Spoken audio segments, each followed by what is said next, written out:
So നമുക്ക് ആദ്യമായി നമ്മുടെ IDE ഇൻസ്റ്റാൾ ചെയ്യാം. സോ നമ്മൾ ഉപയോഗിക്കുന്ന IDE നമ്മൾ നേരത്തെ പറഞ്ഞതുപോലെ തന്നെ വിഷ്വൽ സ്റ്റുഡിയോ കോഡാണ്. സോ ഞാനിവിടെ ഗൂഗിളിൽ വിഷ്വൽ സ്റ്റുഡിയോ കോഡ് എന്ന് സെർച്ച് ചെയ്യുന്നു. സോ നിങ്ങൾക്ക് ആദ്യം കാണുന്ന ഈ വെബ്സൈറ്റ് code.visualstudio.com ഇതിൽ ക്ലിക്ക് ചെയ്യുക. സോ ഈ ഒരു IDE നമുക്ക് ഫ്രീ ആയി ഉപയോഗിക്കാൻ സാധിക്കുന്നതാണ്. സോ ഇതിൽ ഡൗൺലോഡ് ഫോർ വിൻഡോസ് എന്നുണ്ടായിരിക്കും. നിങ്ങളുടെ ഓപ്പറേറ്റിംഗ് സിസ്റ്റത്തിനനുസരിച്ചുള്ള ഫയൽ നിങ്ങൾ ഡൗൺലോഡ് ചെയ്യുക. ഡൗൺലോഡ് ആയി കഴിഞ്ഞാൽ നമുക്ക് ഇതുപോലെയുള്ള ഒരു ഫയൽ ലഭിക്കും. VS കോഡ് എന്ന് പറയുന്ന ഒരു ഫയൽ ലഭിക്കും. അതിൽ ഡബിൾ ക്ലിക്ക് ചെയ്ത് ഇൻസ്റ്റാൾ ചെയ്യുക. സാധാരണ നമ്മൾ മറ്റു ഫയലുകൾ ഇൻസ്റ്റാൾ ചെയ്യുന്നത് പോലെ നമുക്ക് ഈസിയായി ചെയ്യാവുന്നതാണ്. ലൈസൻസ് അഗ്രിമെൻറ്റ് ആക്സെപ്റ്റ് ചെയ്യുക. ശേഷം നെക്സ്റ്റ് ക്ലിക്ക് ചെയ്യുക. നെക്സ്റ്റ് എല്ലാം ഇതുപോലെ തന്നെ വെക്കുക. നിങ്ങൾക്ക് ഐക്കൺ വേണമെങ്കിൽ ഒരു ഡെസ്ക്ടോപ്പ് ഐക്കൺ ക്രിയേറ്റ് ചെയ്യാം, അല്ലെങ്കിൽ നെക്സ്റ്റ് കൊടുക്കുക, ഇൻസ്റ്റാൾ ചെയ്യുക. ഇൻസ്റ്റാളേഷൻ കഴിഞ്ഞാൽ നമ്മൾ ഇതുപോലെ ഫിനിഷ് എന്ന് പറയുന്ന ഈ ഐക്കണിൽ ക്ലിക്ക് ചെയ്യുക. അപ്പോൾ നമ്മുടെ വിഷ്വൽ സ്റ്റുഡിയോ കോഡ് എന്ന് പറയുന്ന ഈ പ്രോഗ്രാം ഇതുപോലെ ഓപ്പൺ ആയി വരും. നെക്സ്റ്റ് നമുക്ക് XAMPP എങ്ങനെ ഇൻസ്റ്റാൾ ചെയ്യുമെന്ന് നോക്കാം. സോ ഞാനിവിടെ ഗൂഗിൾ ഓപ്പൺ ചെയ്ത ശേഷം XAMPP എന്ന് ഡൗൺലോഡ് എന്ന് സെർച്ച് ചെയ്യുക. സെർച്ച് ചെയ്ത് കഴിഞ്ഞാൽ എനിക്ക് ആദ്യമായി വരുന്ന ഈ apachefriends.org എന്ന് പറയുന്ന ഈ വെബ്സൈറ്റിൽ ക്ലിക്ക് ചെയ്യുക. ഈ വെബ്സൈറ്റിൽ ക്ലിക്ക് ചെയ്ത് കഴിഞ്ഞാൽ നിങ്ങൾക്ക് ഇതുപോലെയുള്ളൊരു പേജ് ലഭിക്കും. ഇതിൽ നമുക്ക് ആദ്യമായി വിൻഡോസിന് വേണ്ടിയിട്ടുള്ള സെറ്റ് ഓഫ് ഫയൽസ് കാണാൻ കഴിയും. സോ നിങ്ങൾ താഴോട്ട് സ്ക്രോൾ ചെയ്ത് കഴിഞ്ഞാൽ നിങ്ങൾ ലിനക്സ് അതുപോലെ Mac OS എല്ലാം നിങ്ങൾക്കിവിടെ കാണാൻ കഴിയും. സോ നിങ്ങൾ ഏത് ഓപ്പറേറ്റിംഗ് സിസ്റ്റമാണോ ഉപയോഗിക്കുന്നത് അതിനനുസരിച്ചിട്ടുള്ള ഫയൽ ഡൗൺലോഡ് ചെയ്യുക. സോ ഞാനിവിടെ ഡൗൺലോഡ് ചെയ്യുന്നത് PHP 8 വേർഷനാണ്. 8.01 എന്ന് പറയുന്ന ഈ വേർഷനാണ് ഡൗൺലോഡ് ചെയ്യുന്നത്. സോ ഞാനിവിടെ ഡൗൺലോഡ് എന്ന് പറയുന്ന ഈ ഐക്കണിൽ ക്ലിക്ക് ചെയ്യുന്നു. സോ ഐക്കണിൽ ക്ലിക്ക് ചെയ്യുമ്പോൾ നമ്മുടെ ഡൗൺലോഡിംഗ് ഇവിടെ സ്റ്റാർട്ട് ചെയ്യുന്നതാണ്.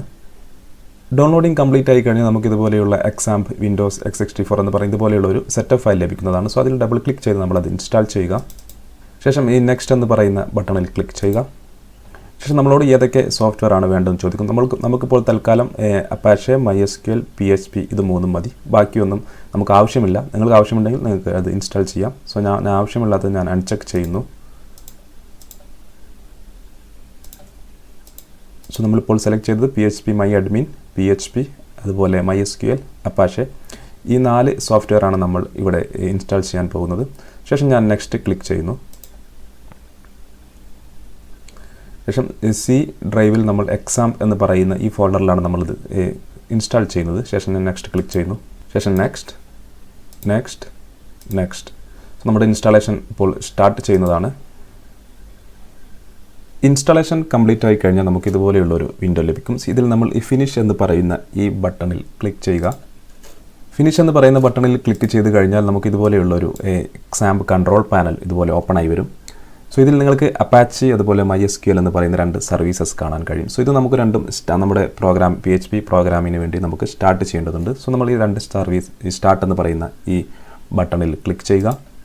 സോ ചിലപ്പോൾ നിങ്ങളുടെ സിസ്റ്റത്തിൽ ചിലപ്പോൾ ഇതുപോലെ ഒരു എറർ വരാൻ സാധ്യതയുണ്ട്. നമ്മുടെ സർവീസ് സ്റ്റാർട്ട് ആവുന്നതല്ല, Apache സെർവർ സ്റ്റാർട്ട് ആവുന്നതല്ല. അപ്പോൾ നമ്മൾ എന്ത് ചെയ്യുന്നത് വെച്ചാൽ നമ്മുടെ ഈ കോൺഫിഗ് എന്ന് പറയുന്ന ഈ ബട്ടണിൽ ക്ലിക്ക് ചെയ്ത ശേഷം ആദ്യത്തെ ഈ Apache httpd.conf എന്ന് പറയുന്ന ഈ ഒരു ഐക്കണിൽ ക്ലിക്ക് ചെയ്യുക. സോ നിങ്ങൾക്ക് അപ്പോൾ ഇതുപോലെയുള്ളൊരു ടെക്സ്റ്റ് ഫയൽ ലഭിക്കുന്നതാണ്. സോ ഇതിൽ നിങ്ങൾ താഴോട്ട് വന്നു കഴിഞ്ഞാൽ നിങ്ങൾക്കിവിടെ ലിസൺ 80 എന്ന് കാണാം. സോ ഇത് 80 ഇതുകൊണ്ട് ഉദ്ദേശിക്കുന്നത് 80 പോർട്ട് നമ്പർ 80 എന്നാണ്. സോ നമ്മളത് ലിസൺ 80 എന്ന് കൊടുക്കുക. സോ നമുക്ക് പല കാരണങ്ങൾ കൊണ്ട് തന്നെ ഇവിടെ പോർട്ട് 80 നമുക്ക് അസൈൻഡ് ആയിരിക്കും, മറ്റു സർവീസുകൾക്ക് അസൈൻഡ് ആയിരിക്കും. അതുകൊണ്ടാണ് ചിലപ്പോൾ ഇത് സ്റ്റാർട്ട് ആവാത്തത്. ഒരുപാട് കാരണങ്ങളുണ്ടായിരിക്കാം. സോ നമ്മളിപ്പോൾ അവിടെ 80 എന്ന് കൊടുത്ത ശേഷം നമ്മൾ ഇത് സേവ് ചെയ്യുക. സേവ് ചെയ്ത് ഈ ഒരു ഫയൽ സേവ് ചെയ്ത് ഇത് ക്ലോസ് ചെയ്യുക. ശേഷം നമ്മൾ ഈ സ്റ്റാർട്ട് എന്ന് പറയുന്ന ഈ ബട്ടണിൽ ക്ലിക്ക് ചെയ്യുക.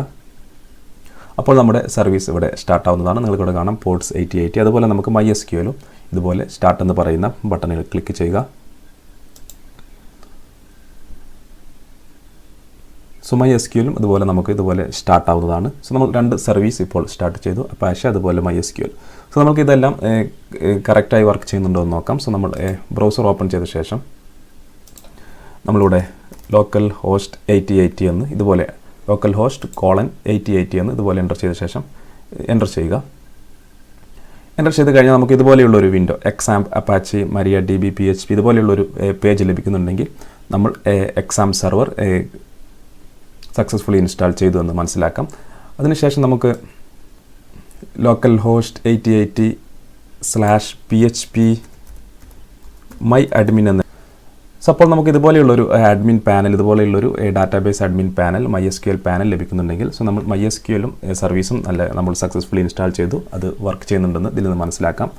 സോ അതിനുശേഷം നമുക്ക് നമ്മുടെ കമാൻഡ് പ്രോംപ്റ്റ് ഓപ്പൺ ചെയ്യുക. കമാൻഡ് പ്രോംപ്റ്റ് ഓപ്പൺ ചെയ്ത ശേഷം നിങ്ങൾക്ക് നമ്മുടെ PHP സക്സസ്ഫുള്ളി ഇൻസ്റ്റാൾ ആണോ എന്ന് ചെക്ക് ചെയ്യാം. സോ നമ്മളിവിടെ PHP സ്പേസ് -v എന്ന് എൻ്റർ ചെയ്യുക. സോ നമുക്ക് PHP നോട്ട് റിക്കഗ്നൈസ്ഡ് എന്ന് പറയുന്ന ഈ ഒരു മെസ്സേജ് വരും. സോ നമ്മൾ ഇതിന് കാരണം നമ്മുടെ PHP നമ്മുടെ സിസ്റ്റം വേരിയബിൾ സെറ്റ് ചെയ്തിട്ടില്ല. സോ അതിന് വേണം നമ്മളിവിടെ സെർച്ചിൽ വന്ന ശേഷം സിസ്റ്റം വേരിയബിൾ എന്ന് സെർച്ച് ചെയ്യുക. സോ നിങ്ങൾക്കിവിടെ edit the system environment variable എന്ന് കാണാൻ കഴിയും. സോ ഇതിൽ ക്ലിക്ക് ചെയ്യുക. സോ ഇതിൽ ക്ലിക്ക് ചെയ്ത് കഴിഞ്ഞാൽ ഇവിടെ എൻവയോൺമെൻറ്റ് വേരിയബിൾസ് എന്ന് പറയുന്നതിൽ ക്ലിക്ക് ചെയ്യുക. ശേഷം ഇവിടെ പാത്ത് എന്ന് പറയുന്നതിൽ ക്ലിക്ക് ചെയ്ത ശേഷം എഡിറ്റ് എന്ന് പറയുന്നതിൽ ക്ലിക്ക് ചെയ്യുക. ശേഷം ന്യൂ എന്ന് പറയുന്നതിൽ ക്ലിക്ക് ചെയ്യുക.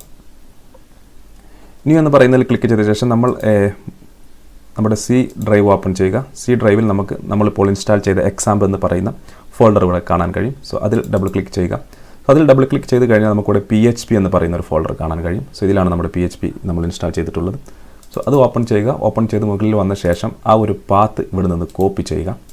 കോപ്പി ചെയ്ത ശേഷം ഈ എഡിറ്റ് സിസ്റ്റം നമ്മുടെ ഈ പാത്തിൽ ഇവിടെ ആഡ് ചെയ്യുക. സിസ്റ്റം വേരിയബിൾ എൻവയോൺമെൻറ്റ് വേരിയബിൾ എന്ന് പറയുന്ന ഈ പാത്തിൽ നമ്മളിവിടെ ന്യൂ എന്ന് പറയുന്നതിൽ ക്ലിക്ക് ചെയ്ത് ആ ഒരു പാത്ത് ഇവിടെ പേസ്റ്റ് ചെയ്യുക. ശേഷം ഓക്കെ ചെയ്യുക. ഓക്കെ. ഇനി നമ്മൾ കമാൻഡ് പ്രോംപ്റ്റ് ഓപ്പൺ ചെയ്ത ശേഷം PHP സ്പേസ് -v എന്ന് എൻ്റർ ചെയ്ത് കഴിഞ്ഞാൽ നിങ്ങൾക്കിവിടെ നമ്മൾ ഇൻസ്റ്റാൾ ചെയ്ത PHP വേർഷൻ PHP 8.0.1 എന്ന് കാണാൻ കഴിയും. സോ ഇങ്ങനെ നമുക്ക് വന്നു കഴിഞ്ഞാൽ നമ്മുടെ PHP നമ്മൾ സക്സസ്ഫുള്ളി ഇൻസ്റ്റാൾ ചെയ്തു. അതുപോലെ നമ്മൾ അപ്പാച്ചെ സെർവറും അതുപോലെ MySQL ഡാറ്റാബേസും സെറ്റപ്പ് ചെയ്ത് കഴിഞ്ഞു.